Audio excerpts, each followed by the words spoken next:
If you thought winning big awards was part of a complicated formula, then think again and just follow our 10 easy steps. Welcome to WatchMojo.com, and today we'll be counting down our picks for the top 10 ways for actors to win an Oscar.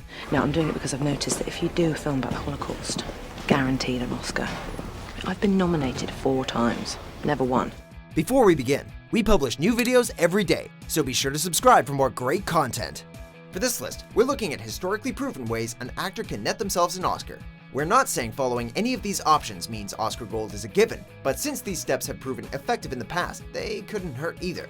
Dustin Hoffman, Rain Man, look retarded, act retarded, not retarded. Count 2 picks, cheated cards, autistic, show, not retarded. Number 10, work tirelessly on the movie's press tour.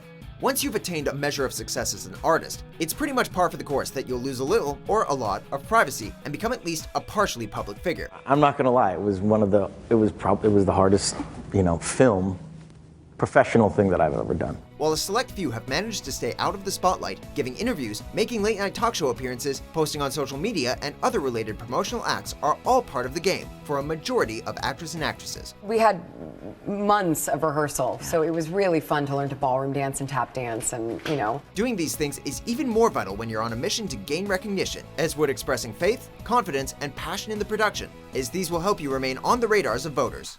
Besides, if you believe in the project, wouldn't you want to show your support? And so this moment happens when your name gets read out, and it's such a sort of extraordinary euphoria. Number 9, feature the comeback of a has-been. I just want to tell you all how happy I am to be back in the studio, making a picture again. Audiences love to see a washed-up has-been at rock bottom find a burst of energy to triumphantly rise to the top, in both movies and real life. In Sunset Boulevard, silent film star Gloria Swanson was lifted out of obscurity to play Norma Desmond, an aging Hollywood actress who gets her shot at returning to the big screen. You're Norma Desmond. Used to be in silent pictures, used to be big. I am big. The same praise was bestowed on Mickey Rourke for his turn in The Wrestler, the story of a waning wrestler who can't let go of the ring. Doc, I'm a professional wrestler. That's not a good idea. Well, what do you mean? Although playing a comeback kid might get you the nomination, both Swanson and Rourke went home empty-handed. You know, if you live hard, and you play hard, and you burn the candle at both ends, you pay the price for it. Number 8, play a character with an addiction. Addiction ruins lives, but on screen it can be compelling. For example, Nicolas Cage won an Academy Award for his portrayal of a suicidal alcoholic in Leaving Las Vegas. Maybe you shouldn't drink so much. Maybe I shouldn't breathe so much, Terry. The tortured artist is a prevailing trend in Best Actor winners, from Jamie Foxx as the heroin-addicted Ray Charles in Ray, to Jeff Bridges as an alcoholic country singer in Crazy Heart. We can all connect with the heavy emotions stirred up by addicts struggling to get by in the world, and it makes great material for an actor who wants to show their dark side and be taken seriously, like Anne Hathaway in Rachel Getting Married. Yes, I was stoned out of my mind. Number 7, work with great directors who have won before. One of the first steps to becoming an acting awards contender is to choose the right project, so why not start with the director? It was so crazy, and you would have died. Whenever esteemed filmmakers like Scorsese, Spielberg, Fincher, Iñárritu, or Cuarón step behind the camera, there is Oscar buzz. Of course, part of it is just about making the right moves in the chess game that is Hollywood. But don't underestimate the effort that goes into these career-defining roles. As far as I can tell, my place is right here on the smart end of this rifle. Gifted directors know how to pull the best performances out of their actors, and that's why you'll find the actors giving them top honors in their acceptance speeches. It sort of means like standing man. Number 6, star in a period piece. Everything about a period piece screams Oscar bait. Requiring extensive makeup, hairstyling, costume and production design, period pieces transport viewers to bygone eras they would never visit in reality. That's all we ask. Oh, well, that's about a shilling's worth. Forget about the blessed shilling! And if we ever ask ourselves why we'd want to watch a history lesson instead of an exciting movie, it's because it's the actor's job to show us the humanity behind the story. Gwyneth Paltrow isn't an awards darling, but she won gold with Shakespeare in Love. There is no day for me to look upon. She is my essence. Colin Firth did the same with The King's Speech, as did Jean Dujardin in The Artist, which was even put together as if it were shot during its era. Number 5, star in a film about the Holocaust. I told ya, do a Holocaust movie. The awards come, didn't I? It says a lot that one of the most unspeakable atrocities in history has become one of Hollywood's most reenacted. The Holocaust has the scope to summon shock and awe in every moviegoer, and its story can be told in so many ways. For instance, it can be a romance, for which Kate Winslet won in The Reader, as a comedy, like Roberto Benigni in Life is Beautiful, as a biographical drama like Adrian Brody in The Pianist, and even a Manhattan set drama like Meryl Streep in Sophie's Choice.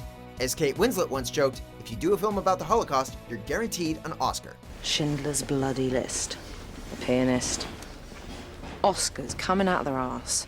Number 4, don't hold back on the method. When an actor really dives into a role, it becomes impossible to separate them from the character. Is that crazy enough for you? Want me to take a shit on the floor? Jack Nicholson took the plunge when he and the cast of One Flew Over the Cuckoo's Nest moved into the psych ward where the film was shot. Adrian Brody got rid of his phone, car, and over 30 pounds for his role in The Pianist, and Daniel Day-Lewis never once broke character, even texting co-stars in the voice of the long-gone president while shooting Lincoln. I couldn't tolerate you grieving so for Willie because I couldn't permit it in myself.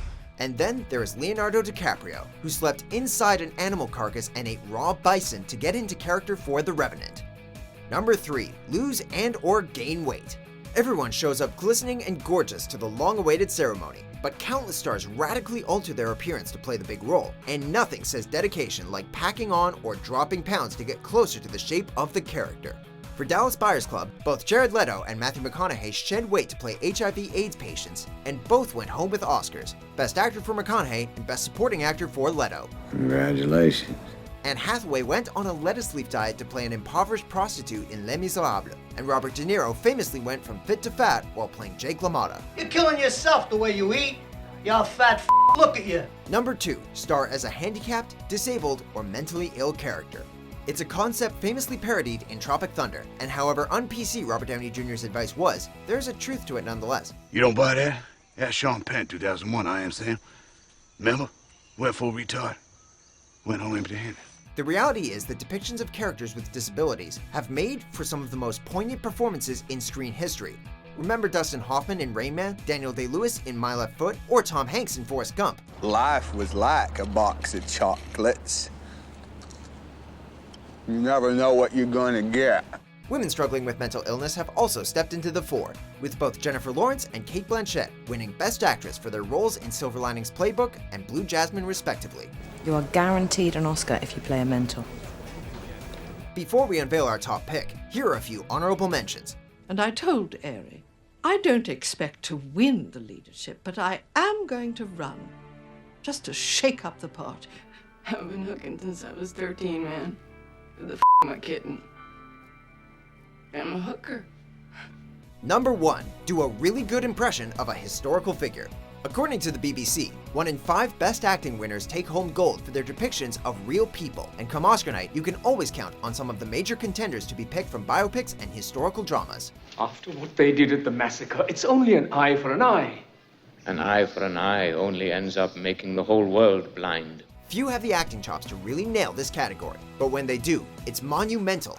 Some notable examples include Reese Witherspoon as June Carter in Walk the Line, Eddie Redmayne in The Theory of Everything, Colin Firth in The King's Speech, and Helen Mirren in The Queen. And it is my belief that they will any moment reject this. To get under somebody else's skin is no small feat, and bonus points go to how spotless the actor's impression of the real-life figure is. Because since I was a child, folks have thought they had me pegged because of the way I am. You know, the way I talk, and they're always wrong. Do you agree with our picks? Check out these other great clips from WatchMojo and subscribe for new videos every day.